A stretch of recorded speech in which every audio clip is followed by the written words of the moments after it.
What's going on, YouTube? Russell, AmbeRussell. Subscribe to the show at the top. Thumbs up the video. Leave a comment at the bottom. Make sure you guys watch previous videos and stay tuned. We have for you guys in the future. So, Katy Perry released her new song, well, rather her remix of it last Friday night, and it features Missy Elliott. She clearly is dying for a #1. She wants to tie Michael Jackson with having the #1, with 5 #1s on Billboard from one single album. Now, that hasn't been done since Michael Jackson's Bad album, and it hasn't been done since then, and she tied in with the pop songs to come from one album, from 5 songs to hit #1 from off of one album, but she's trying to tie in with Billboard, and I guess she's telling that her only way of doing that was by having Missy Elliott on the track. To me, Missy's part was too short, and it didn't really add too much to the song because the song was still the same thing. I wish they had went back into the studio, redid the song up a little bit, and changed up 180 the song and made it totally different and added more of Missy's flair to it. But I think it was a good idea she chose Missy and not someone predictable like a Nicki Minaj or whatever. But you could obviously see she's desperate for a #1. Maybe next week it'll become #1, but it's still #2 on the Billboard charts, I believe. And hey, you never know. Maybe it gets more spin and airtime, but it looks like she might not get that fifth #1. Maybe she should tie with Janet Jackson with the most top 5 songs come from one album. Janet holds the record with 7 songs to top the to do that. She has 7 songs from one album to be in the top 5 of Billboard. So maybe Katy Perry could do that with her next effort she released 2 more songs.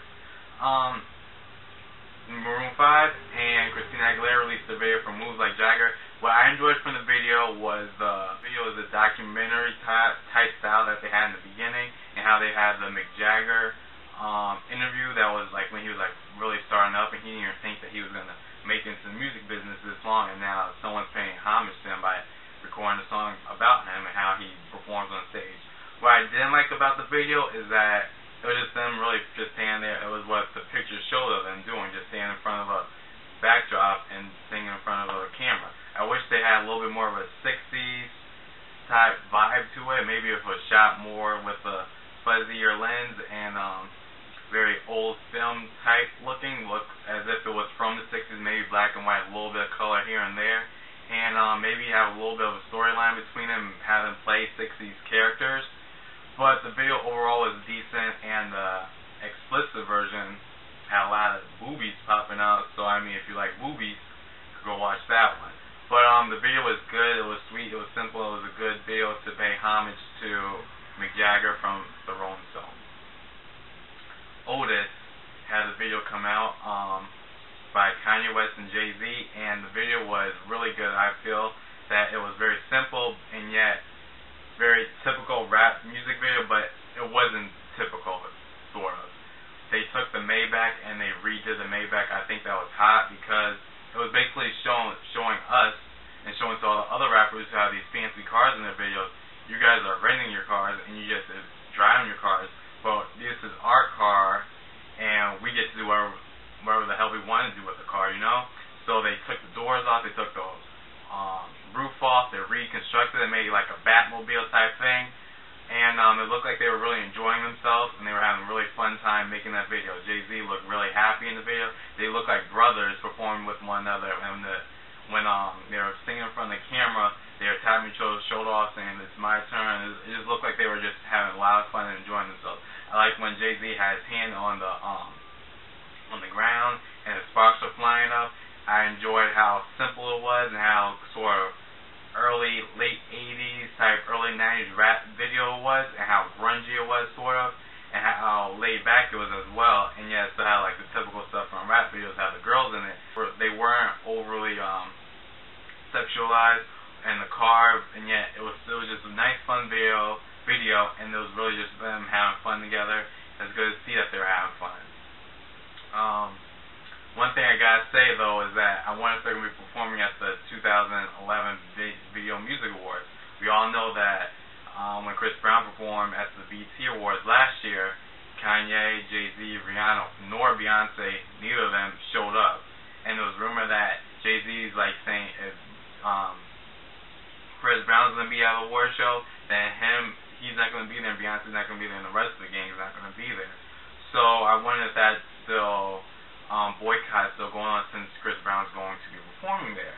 I hope not. I hope if it is still going to happen, I hope Beyonce's smart and thinks on her own 2 feet and decides that she's going to perform regardless because she needs that exposure because her album isn't doing as hot as everyone expected it. It went platinum based off shipment. Congratulations at the fact that it did go platinum, but it only went certified platinum because it was shipped. It only sold roughly about 600,000 copies or so.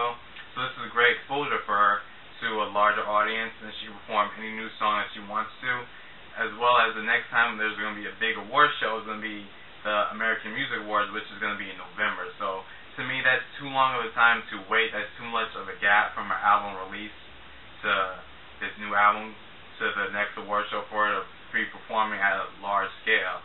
She should really take the opportunity and use what the VMAs has as a platform to expose herself more to all the people who didn't know that she had a new album out or who aren't sure if they should buy the album, and just grab a larger audience than what she would get from a talk show or a late night show or a morning show or whatever. And hopefully Jay-Z forget about it and he could perform Otis or any other song from off of RThe Throne, which they said is predicted to sell about 500,000 copies in its first week, which is really good for them. The album did not get leaked, which is very surprising, but what was smart of them was that they didn't use any emails or any internet, and whenever they were recording, they were in the same spot, the same city, the same time, and there was nothing done over the email switch swaps, and nothing done over the email or on the internet. And also, what was smart of him is that when he released it on iTunes that Sunday night, that meant that the people, let's say they got a box full of RThe Throne CDs at their store, if they got it and they could easily open up the box and someone could easily steal the CD and put it on his laptop and expose it to the whole internet and put it on YouTube or whatever, and the album gets leaked before the album comes out. But because they shipped the album out so late and had it already released on iTunes, people weren't able to do that. They would have to actually buy the album before they actually could illegally download it, which happened to Beyonce, which her album was leaked 3 weeks in advance of the actual release date.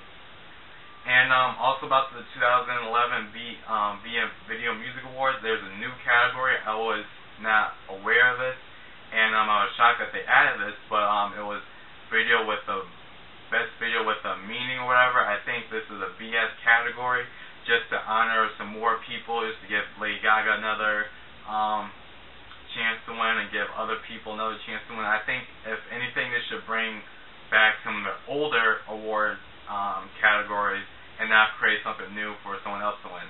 And if anything, I think Taylor Swift video for Mean should win, or a video by a group by Rise Against called Make It Stop should be nominated for video with a message, because they actually have a real message and it's plain and simple and it's nothing like, extravagant or over the top, and it actually is really saying something in the video as well as in the song. And speaking of Lady Gaga, there is this conspiracy theory by this guy who has a blog, and he's talking about how Lady Gaga and her label were the cause of Christina Aguilera's Bionic failure.